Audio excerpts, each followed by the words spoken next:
आता आपण श्रीपाद श्री वल्लभ पिठापूर येथील महासंस्थानमध्ये आलेलो आहोत. हे या श्रीपाद श्री वल्लभ महासंस्थानचं प्रवेशद्वार आहे.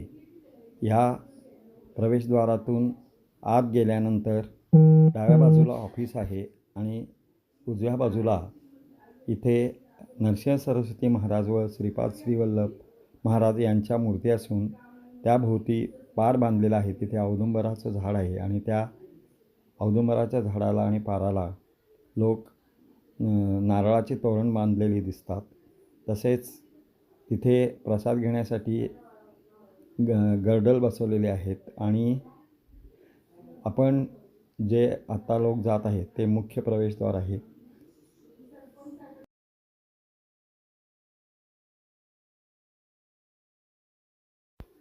हे या मंदिराचे मुख्य प्रवेशद्वार आहे.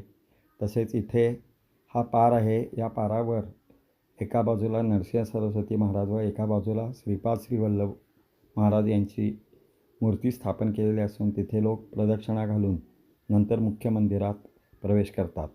मुख्य मंदिरात रोज सकाळी 5 ते 6 या वेळात मूळ पादुका आपल्याला पाहायला मिळतात आणि नंतर इथे 8 ते 9 अभिषेक असतात आणि 10 वाजल्यानंतर येथे येणारे भक्त आपल्या अन्नदानाची किंवा पालखीची पावती करतात आणि पालखीची पावती केल्यानंतर रात्रीच्या वेळी इथे पालखी असते. संध्याकाळी 7 वाजता आरती सुरू होते आणि आरती सुरू झाल्यानंतर पालखी असते. ती पालखी झाल्यानंतर महाप्रसाद असतो आणि रोज इथे सकाळी नाश्ता, त्याशिवाय दुपारी 1 ते 3 वाजेपर्यंत महाप्रसाद आणि रात्री परत 8 नंतर इथे महाप्रसाद असतो. त्याचा येणारे भक्त लाभ घेतात.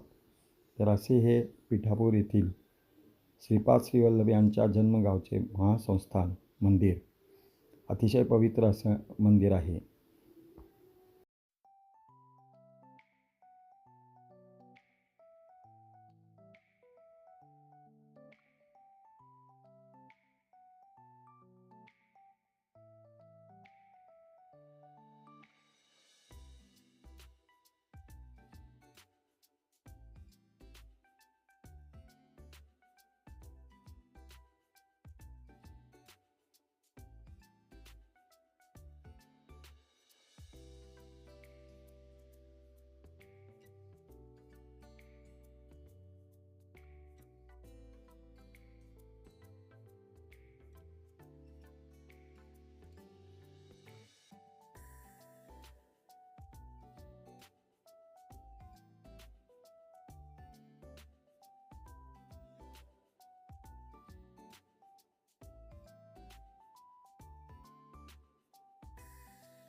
रोज रात्री इथे श्रीपाद श्री वल्लभ श्री नरसिंह सरस्वती महाराज यांची पालखी निघते आणि त्यासाठी प्रत्येकी 1500 रुपयाची पावती करावी लागते.